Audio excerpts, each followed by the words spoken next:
Happy December 16th, 2020. My name is Christopher Saunders, and this is a special edition of the Connecticut Sports Talent Show. I'm pleased to have two Connecticut girls basketball head coaches. First, I'll introduce a returning guest. I'm glad I didn't scare him. I've been talking to him a lot since I had him on. He's the head coach for Hand. His name Tim Tredwell. Coach Tredwell, it's great to have you back on. Chris, thanks for having me back. It's good to be here. No problem. And also a first-timer from Windsor Locks, Doug Knowe. Doug, thanks so much for being able to come on. Chris, thanks for having me. I'm excited to talk to you and Tim tonight. It's going to be a lot of fun, guys. I think first and foremost, let's go over January 19th when the decision was announced as far as pushing back. Originally, I heard it was going to be December 5th or nothing. They pushed it all the way to January 19th. I'll stay with Coach Knowe first. What was your first reaction?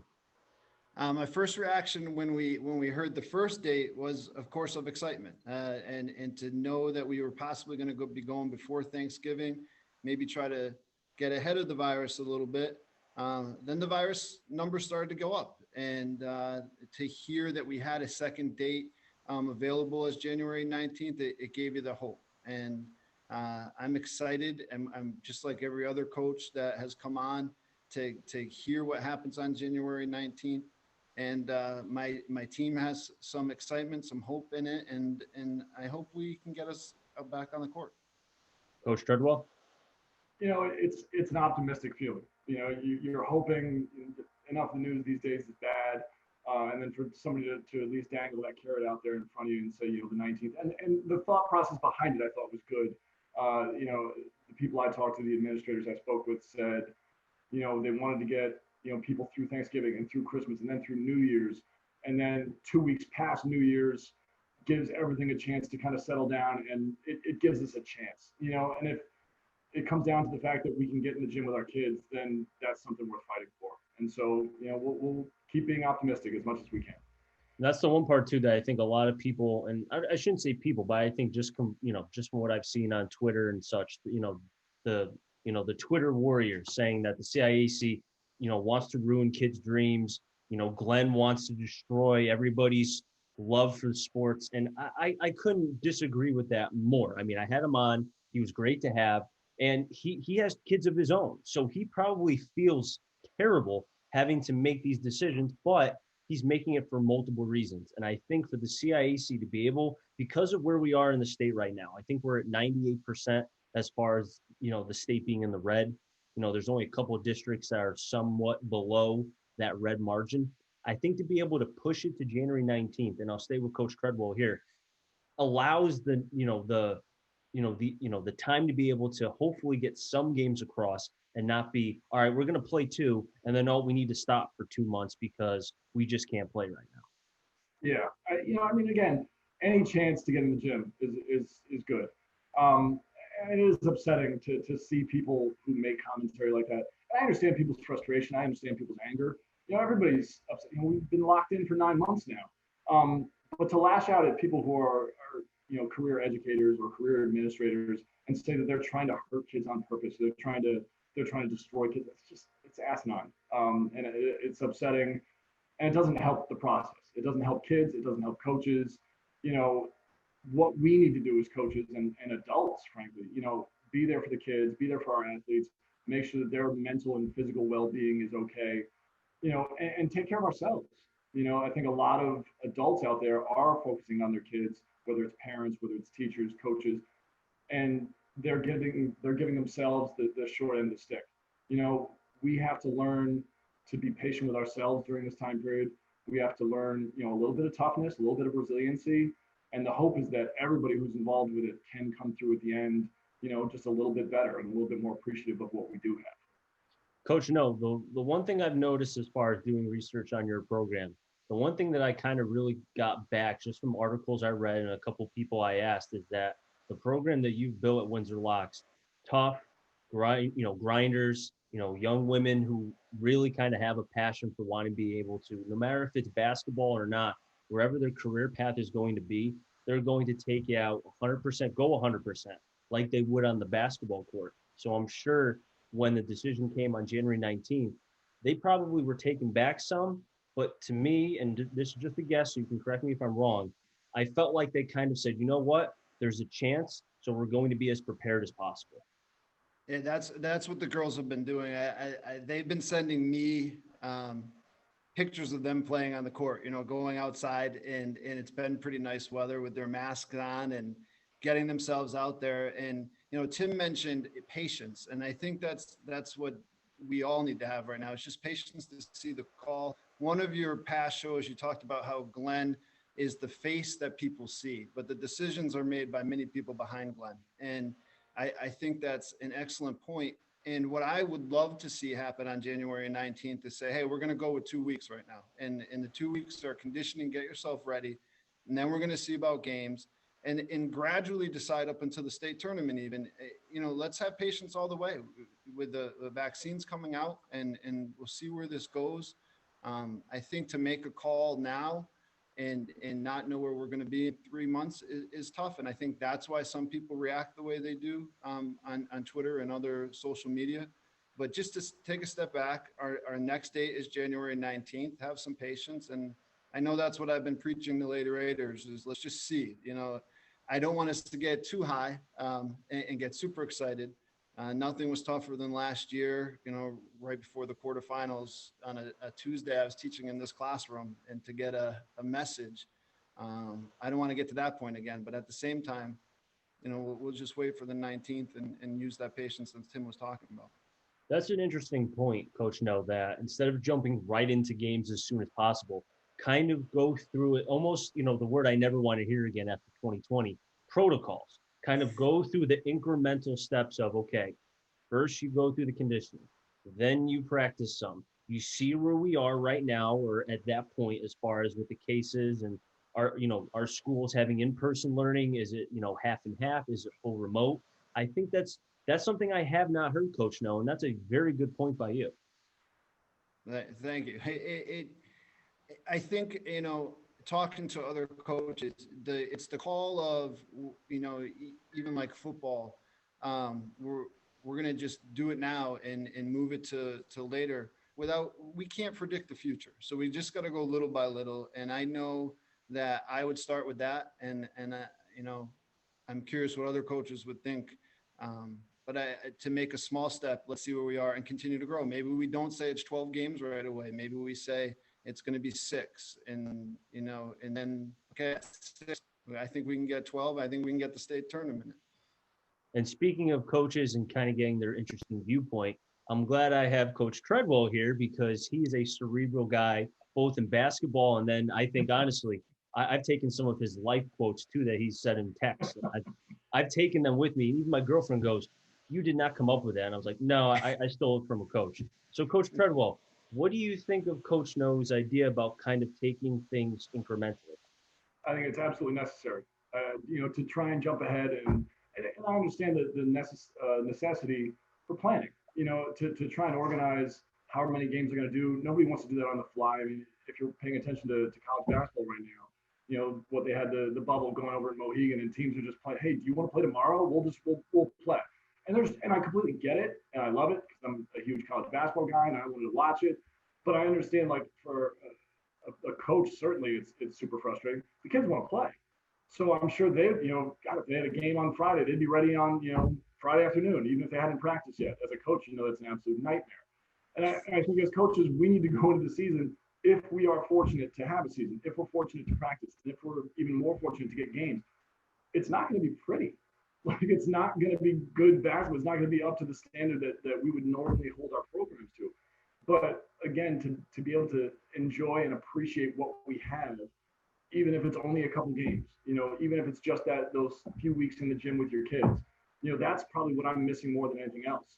I had 2 of my kids who were up in the area this past week with their mom, and they were working out, and they stopped by the house to pick up shirts that they were going to distribute to the kids. And we stood in the driveway and talked for an hour, and it was like the best hour of my day. Because I hadn't seen the kids. I'm not in the building with them at hand. And to be able to see them and talk to them, just catch up on how they're doing in school and everything else, it was just great. I just had a bounce in my step the rest of the day. You miss that interaction. So if we're lucky enough to get in the gym, I'll be happy for that week when we practice. And then after that week, we'll see where we are.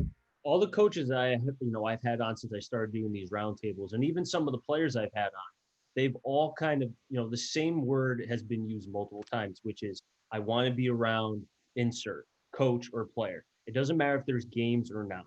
And I think, and I mentioned this, I feel like I'm repeating myself every episode, but because with, different people, I like the different opinions. I think if there's not going to be a season, I think, and I'll stay with Coach Tredwell here, I think there needs to be a way for for the CIAC and the coaches to talk, have a kumbaya moment, and find ways to be able to, for you guys, and women as well who coach on the girls' side and even boys' side, and who knows. But what I'm saying is just allow the ability to coach your players away from the season.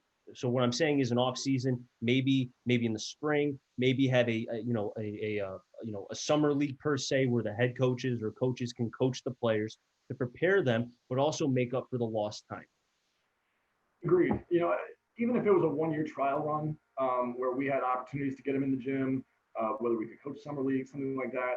I mean, obviously you're taking on it's a very slippery slope. Now you're essentially making them full-time employees, and coaching stipend does not suggest that anyone is a full-time employee, even though any coach worth their salt is doing this 12 months a year. That's just how it goes, But I think if nothing else, this year, it's certainly something that should be looked at just because of the time lost.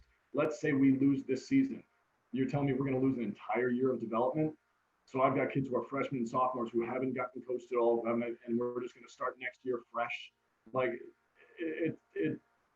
I won't say programs will grind to a halt or anything like that, but it'll knock them back a couple steps, and I don't think anybody wants that. Coach, no, I guess, same question for you. And, because of, your program's not like, I don't mean this any disrespect, your program's not big. You don't have, the plethora of talent, plethora of players is just not there. And that's no disrespect again to the program. But I feel like if it was taken away for a year, I feel like, particularly for programs like that and others who do not have the ability to have a lot of players, that would really hurt, programs itself.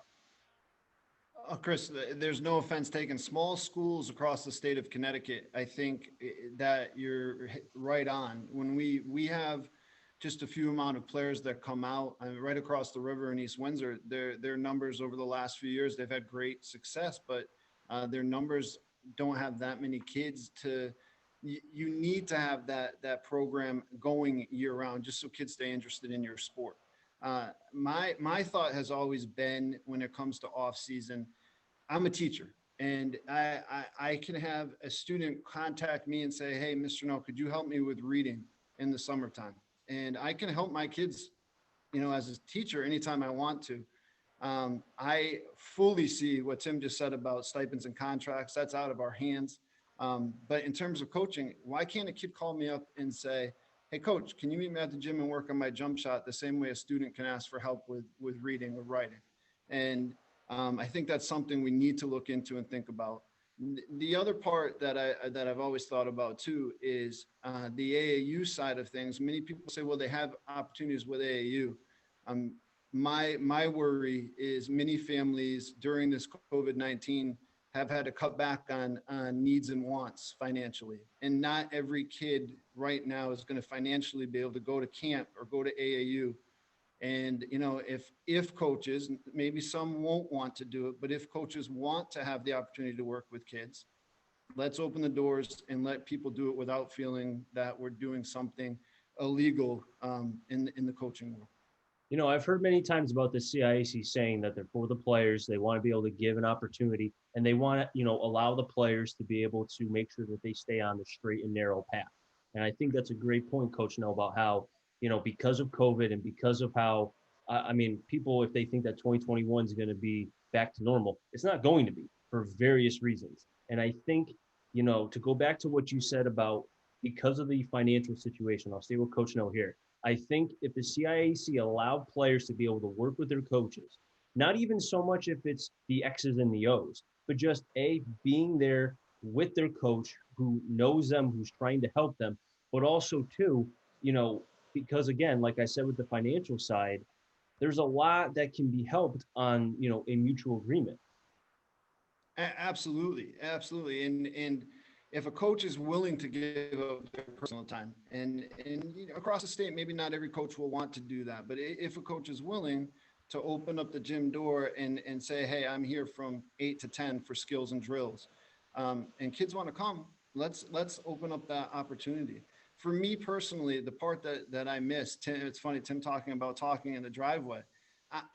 I have tried to build my program on culture for the whole time that we've been here. And my fear, selfishly as a coach, is losing a year of the freshmen getting to be with my seniors.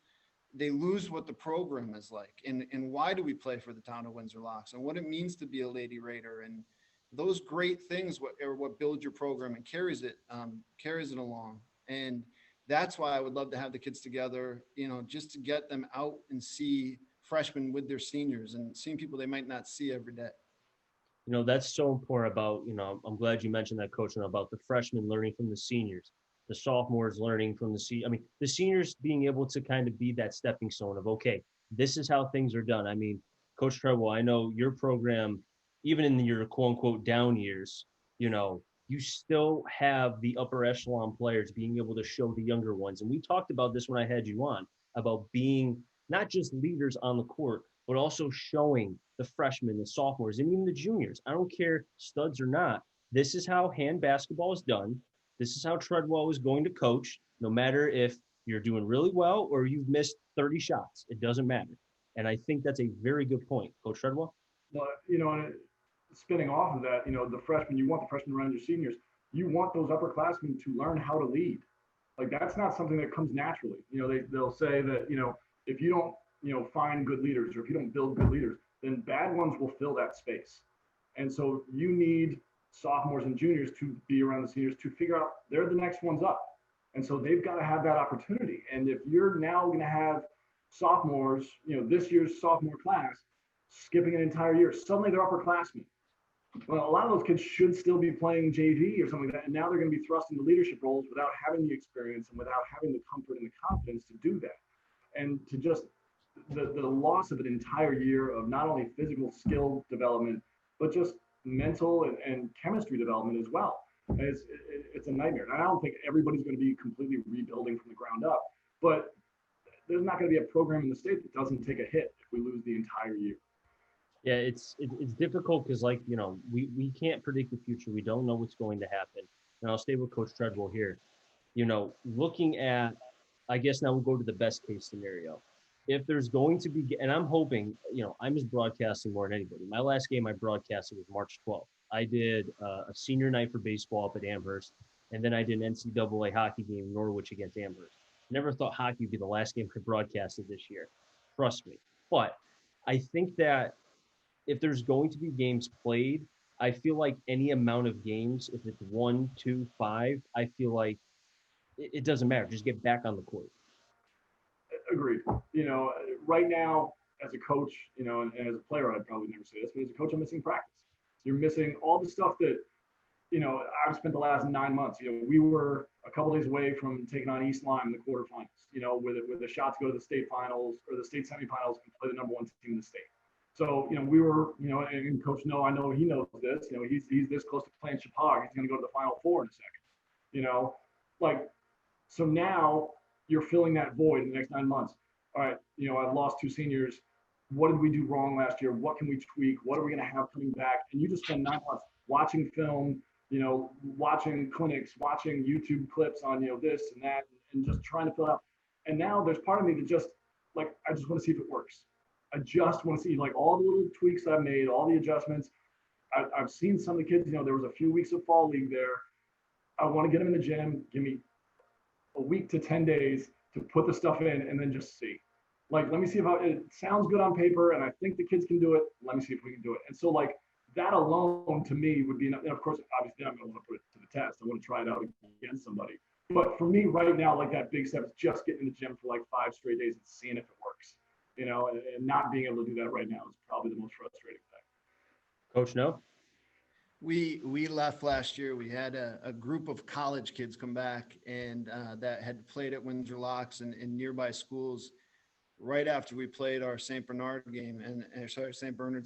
And we left Monday night before we heard that the season was ending, playing this team in just an excitement and competed with these kids. And our kids were super excited to go to and have Chapag come up and possibly get to East Hampton, just like Tim, the number one team in our class, and have a shot to go to Mohegan. And we left at that moment. Our coaching staff hasn't stopped. And you know, what do we need to be ready for the next? And you said in the best case scenario, is practice. Like I love to prepare for the next game with my team and make little changes and little tweaks and try to see what we can do to win the next game. And the best case scenario is I get to be back in that situation with my girls. And we have a strong group that's coming back who, you know, as you've seen on Twitter, they're ready to go. Like they would be in the gym right now. They're excited to go. And I hope they get that opportunity. I really do. Guys, we've just about run out of time, but one more question for each of you. I'll stay with Coach Knowe first. Kind of again, looking at this long term, do you feel like, and even for the seniors, you know, because I understand games are not what they've done throughout these years with the program, immensely valuable for both their futures, but also too for the underclassmen. Do you feel like going through this pandemic that they will turn out, or I shouldn't say turn out because I'm sure they were splendid to begin with, but do you think that this kind of, I guess, in some ways make them even more special? I think it will. I think that all of us, not just my seniors and the kids on the team, even the students that I teach, I think we're going to look back on this and find some things that we did get better at. You know, I talk a lot. It's funny when we get on here and Tim was talking about using Zoom and Google Meets. The one thing that it has taught people to do is communicate. You know, a lot of times this generation is looking down at their phone and texting, but this conversation is happening a lot. I'm a much more of a people person and have people around, but we're going to come out of it better communicators, I hope, in the long run. And I'm confident in what's going on here at Windsor Locks. And my athletic director, Jimmy O'Brien, is super supportive of what I do with my kids. And we're going to find ways to make sure that our kids come out of this. And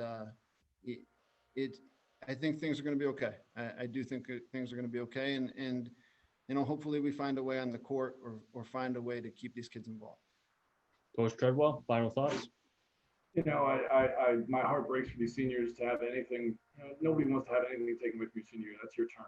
You know, it's your time. You know, you've made it that far. You know, you're that far along in the program, and that's your opportunity.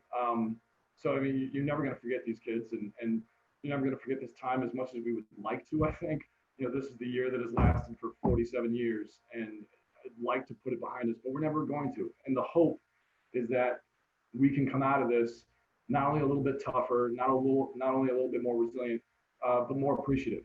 You know, appreciative of what we have, of what we have the opportunity to do.